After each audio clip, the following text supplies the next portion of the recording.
Glad to have you along for the ride. Thanks a lot for stopping by. Really glad to have this young lady on. She's a former TV news anchor and now is an independent journalist. Her name is Christy Lee. Christy, how are you? Good to see you. I'm doing great. Visiting back in Ohio for family for Christmas, and this is my makeshift terrible studio at the moment. It's very nice. It works just fine. Really nice to make your acquaintance. You and I follow each other on social media, and I really like what I'm seeing on KLIM.news, which is where you do an independent newscast just about every day. I love that you're from the newsroom, and you realize, like I did a long time ago, that the newsroom isn't necessarily doing the job it's supposed to do. I'm not really sure if this is true, and you can correct me if you've got a different story, but I'm pretty sure that news is just an acronym for Northeast, West, and South. We're supposed to go out there and cover the stories, do real journalism, which is keep a journal of what it is that's happening in our neighborhoods. But the newsroom changed to something very different, didn't it? It absolutely did. And I feel like it has really changed right along with the integration of social media. And my journey is one of evolving. I love journalism. I love being a news anchor. And it was my childhood dream job. And I'm so grateful and thankful I was able to get to do it. But when I saw these changes that were just flat out wrong, no integrity, and so pushed by our advertisers, I knew I just couldn't do it anymore, especially with what we all saw happen in 2020. It's interesting. We're from different eras. I'm older than you are. I was a TV news anchor for 14 years, most recently in Albany, New York in 2005, which is when I said, I have to have an opinion. I've got to get out of here. But like you, I enjoyed going to work and arguing with the assignment editor or arguing with my producers or arguing with the news director about what we should or shouldn't have in the newscast. I was the main guy Monday through Friday on ABCs and NBCs and CBS most recently. And that argument it fueled me. I loved that. But by the end of it, when I said I can't do this anymore, they weren't arguments anymore. They weren't discussions and lively debate. What they was, we're going to do this, and that's it. And I don't play that way. I don't think you do either, because we know what the job is. The job is to just cover the news and present it to our customers. If they like the way that we do it, they'll come back and get it the next day. It wasn't about filtering out or censoring out or giving one side, and we were giving one side. Do you agree with that? That's exactly what happened. That shift happened, and that childhood job you wanted wasn't what it was, or what you thought it was.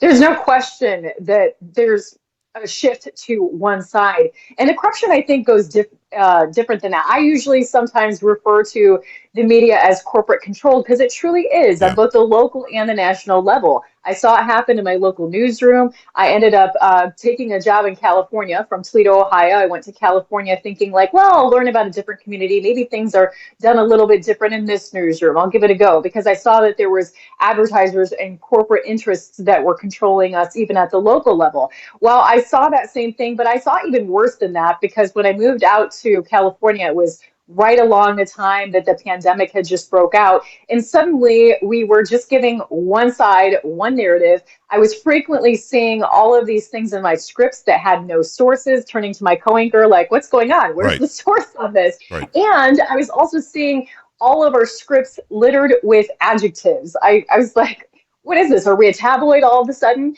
So I did what a lot of news anchors don't, and I was frequently rewriting my scripts, trying to, if I didn't have the source listed, at least trying to find the source. And I would push back on my management and just actually give them play-by-plays of like, this is what the other side is saying, or questioning them about like, why are there so many qualifiers to this statement? Yeah. I mean, why aren't we just giving the news? It was crazy. By the way, we love Toledo, Ohio. We're on live every night on WSPD there. It's a great area. We've driven through many times because I've got family up in Michigan. It's just a great area. Ohio is wonderful. Had to be culture shock from going from Ohio to California. Now, what part of California was it? I guess that depends as well. Well, I was in the Central Valley, so it wasn't completely crazy, but it was California. So, Yeah. I mean, we dealt with all of the same things, especially in an accelerated level with the pandemic, with everything being shut down and just this overarching need to feed the narrative of what was going on with the pandemic. Now, one thing that I do always qualify myself with is that I have a problem with the system, not necessarily people on the individual level. Right. I do feel like people should be held accountable individually, but I also do know of some great journalists that are trying to bloom where they're planted, if you will, Yeah. that do try and do a good job within the system. So I do like to say that because there are people I still respect that are in traditional journalism doing the best that they can with what they're given. I agree with you, but here's the problem. There are people like you and I who will stand up and say, enough. Either we do it right or I'm out of here. And then there are people who agree with us who are afraid to lose the opportunity. And I think at some point you've got to be pushed over that edge. What pushed you over that edge? And by the way, it's KLIM.news. Go and check out Christy Lee every night. Her last name is spelled Leigh, so KLIM is much easier to remember, I think. And on all platforms, she is at Christy Lee TV. So go follow her there as well. What was it that pushed you out the door? What was the straw for you? The straw for me was really seeing colleagues. Now we're going to go back to an individual level. There were some colleagues that were arguing with me on social media because I was calling out the fact in public? That the front line. No, in social media. But social media is public. They were doing it like online where people could read it. But we were arguing with each other because I was standing up. I was standing up against the censorship of the frontline doctors. Right. And when I saw some former colleagues cheering this on and acting like that was a good thing, it absolutely blew my mind. Because the core of journalism is free speech and freedom of the press and being a voice for the voiceless. So the fact that any journalist would cheer on anyone's voice being taken away when that's a core tenet of journalism, to be a voice for the voiceless, absolutely blew my mind. And just the fact that they went so along with the Hunter Biden laptop story and squashing that without even looking at the evidence, that also blew my mind. And so, I mean, I'm a fearless person. You know, I was raised that way, you know, so I would call things out when I saw that it was wrong. And I was very vocal about that. And my news director and me were laid off within a month of each other. Now, it could be because it was the pandemic. And that was the excuse that was given. My layoff papers say without cause. But I mean, the fact that my news director, who was on board with me and thinking that this was wrong, and me were laid off within a month of each other, it does make you wonder, like, well, what was it? Was it because I was too vocal? I don't know. I think you do know. I mean, obviously, it's because you were too vocal. If there's without cause, and you were literally an anchor there, they said an anchor can be laid off, really? Yeah, I was the lead anchor along with my. You don't lay off the lead anchor. Come on, Monty Torres. So, we were both laid off, and we were both like pushing back on. We were owned by Sinclair, and we were pushing back on those stories because the thing is obviously you understand how the industry works. We're given a package, we can intro it, and we can tie it up at the end, but we have no control over the package itself. Right. So to have to put my face in front of this garbage, this clear propaganda, was very difficult for me, and I wasn't gonna just go along with it.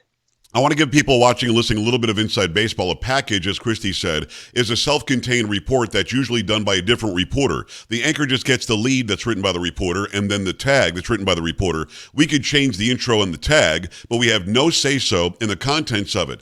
And I like that you brought up frontline doctors. I had Pierre Corey on recently. Dr. Urso's been on several times. These are doctors who put their entire careers on the line to tell the scientific and medical and health-wise truth about COVID-19 and these jabs that we're all being told to get and wearing masks and everything else. Why wouldn't a news organization give the line from the CDC and the FDA and from Fauci at the NIH, and then also give the frontline doctors? That would be a real report, wouldn't it? I mean, I was even willing to concede when I was having these conversations. If you want to say that, as far as we can tell, it's a minority of doctors that are resisting and are wanting more investigation, okay, fine. But we need to give both sides, because if we are a voice for the voiceless, that's the very reason why that's a core tenet of journalism, to be a voice for the minority, right? And I'm sorry, in this case, it doesn't have to do with color of skin, but here at this time, the minority were doctors that were standing up for principles that felt like more research needed to be done, and they should have had an opportunity to have a voice. And I'll tell you what, I will concede that it is very hard to not shove it in these colleagues' faces that were arguing with me. Now that Twitter Files shows that I was right. It is hard to, at this point, not to be like, see, I told you so, but you do have to have some grace in that and be like, well, some people this journey of discovery is taking a little bit longer. Well, God bless you for having grace. I don't. I've been vindicated. I put it in everybody's face, and I will continue to do so. It's Christy Lee, and it's Leigh is her last name. Christy, Kristi. Go follow her everywhere, at Christy Lee TV. Also, her website is klim.news. She does a newscast every day, and many times calling out the media that's lying to us. You know what's different about my era, and I'm guessing that you feel the same way. We seem to be very like-minded when it comes to achieving something in the press, as outlined by the Constitution, is I wanted the big story. I wanted to break it. I wanted to show both sides. I didn't care if the person was a right-leaner or a left-leaner. I'm a conservative guy. But if you were a Republican and you did something stupid, I had a microphone in your face and a camera in your face, and I was asking you questions because I knew that was the job, and I'm not too embarrassed to say I knew that it would help my career. I wanted to move up and be a really good journalist. That's why, I won a bunch of awards. I'm guessing you probably have done very, very well when it comes to being accredited with doing good work, too. Well, I think the Associated Press probably wants to take back all the awards they gave me at this point because I have a bunch from them. I have a bunch from them too that they probably hate that I get to say that as well because they hate me. But at the end of the day, my point is this: you wanted the big story, didn't you? You wanted to break the news. You wanted to uncover what was being hidden, didn't you? And the people today don't seem to want to. Well, that's the thing, Joe, is that you are centering in on another core tenet of journalism, to hold those in power of accountable. That is a society professional journalist tenet, is to hold those in power accountable. So I actually had no problem when journalists were giving President Trump a hard time because, well, that's their job, But we sure as heck don't see that when it comes to Lord Fauci. We sure as heck don't see that when it comes to the Biden administration. Right. They are a PR firm for these people. What happened to holding those in power accountable? That is your job as a journalist. You're supposed to be a check and a balance. So it is so frustrating and so sad because I love journalism and I love that I got to achieve my childhood dream. And to see it so polluted is so disheartening. It really is. It's Christy Lee. Go and follow her at klim.news. And she calls out the media every single day because, listen, you could do 5 hours a day on how wrong the media is in this day and age. And even to take it back beyond the society that you mentioned, the Constitution literally has the freedom of the press for one reason: to hold government accountable and to hold them to account, not to journalists, but to the people that actually employ them. And they stopped doing that. During Trump, you're right, they were hard on him. I think he was dumb to stand there for 2 hours at a time and take it. He could have walked out of these COVID meetings anytime he wanted, but he liked to fight.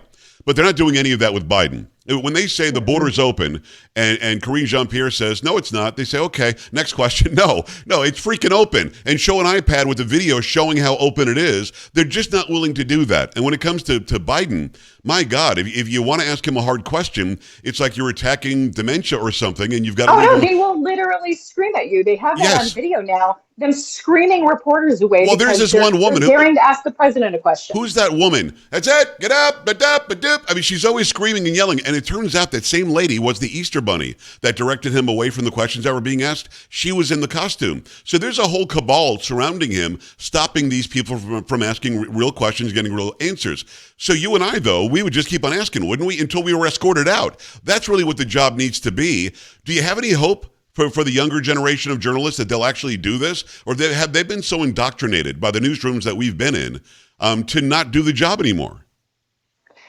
I don't know. That's tough. I mean, I think that we need to start with our home. I've really tried to empower my children to critically think because I sure as heck know they're not going to get that out of school. But we have these discussions and I tell them to be respectful of authority, but don't be afraid to challenge authority. Yes. So start with your home, start with your own surroundings on that. And also I really try, I spend a lot of work and hard time putting these media malfeasance segments together each week. And I'll tell you what, I was a little bit afraid I wouldn't have enough material. I'm like, can I really do a whole report each week on all of the media mistakes? And I'll tell you what, I'm constantly cutting stuff because I'm trying to keep this at a reasonable length. I have definitely, from the time I began doing this, not been short of material. And I try and make it fun and entertaining so that people can share it and young people can see it. There's YouTube clips and funny things in there. So people know, like, okay, so yeah, now the media lies to us or authority might lie to us and we need to always question. It is Christy Lee. I love that. Media malfeasance. Go and check that out. So at least once a week we get that. But you're right. As I said earlier, you could do 5 hours a day on that and never run out of material because either they don't know how to do the job, which is a real possibility, or they know how to do the job and they're purposely complicit with the government because they quietly agree with the government. And I know that you've asked hard questions of people that you might agree with generally. I've done the same thing. That's what it's like. If it's not uncomfortable, you're probably not doing the job as well as you could do. What do you find to be the biggest story happening right now? And a lot of people give me a hard time when I say it's Twitter because only 22% of Americans are on Twitter and like 2 or 5% ever post on there. But the fact is the 24-hour news cycle, in my opinion, is run by what's trending on Twitter. And the so-called journalists there, the media outlets, the corporate media that you say, those outlets are on there and they're complicit as well. The Democrat Party works with Twitter. We know that now. They also work with the media. We know that now. They all have the same exact narrative. And then those who are, just working schlubs in the middle of America come home, watch the news, and they don't realize that it was a bunch of collusion that went into what they're consuming. Do you agree with me that the Twitter files really uncovering this unholy collusion is one of the biggest stories, if not the biggest story happening right now? Or is there something else that you're focusing on? No, I do think that it is because it encompasses so much. Yeah. I mean, we're hearing, all we have to do is look at history. We're just finding out from Tucker saying that he has evidence from a CIA source that Kennedy was killed by this agency. Yes. And now today we're seeing the correlations with how federal agencies have worked to control the narrative and to hide the truth from American citizens. I mean, and think about what a humongous story Nixon was and Watergate was. Right. And I mean, the comparisons are there. It's just, we're just dealing with a different animal, social media, but it doesn't take away from the fact that we're being shown just how deep the corruption is within the government to control the people. And it always has been. It always has been. You're right. Deep Throat today would have gotten Nixon out of the White House much quicker than he did back then. Here's this guy, Mark Felt, dumping some information, and he's the number 2 guy in the FBI. So we know in the early 70s, more than 50 years ago, they were already doing this. Now they're doing it on steroids because they got everybody at the upper levels of Twitter to agree with them, and that's just sick. Thank God Elon Musk had enough money to buy it and tell us what was really going on. If you don't mind, let's just put out the website again, and we've got to get together again. This is very interesting to me. More and more people like you are brave enough to leave these newsrooms and tell the truth about what's going on. It's Christy Lee, KLIM.news. If you don't mind, but before we head out of here, just give people maybe 20 seconds worth of advice on what they should do to be more skeptical about what it is they're consuming and not just buy it offhand. Just always ask questions. That's the fundamental part of being a reporter. You take that to heart as well. Ask questions, and don't be afraid to ask questions of the people that you see as heroes either, because we should be skeptical of everyone. And so ask those critical questions and have conversations face to face. Don't buy into that all of this needs to happen on social media. It's so important to have real conversations every day. That's how you're going to change the hearts and minds of people the most, is everyday conversations. Great advice. Merry Christmas. Happy New Year. Nice to meet you. Let's do it again. Okay, Christy? Sure thing. All right. We're back after this. Stay right here.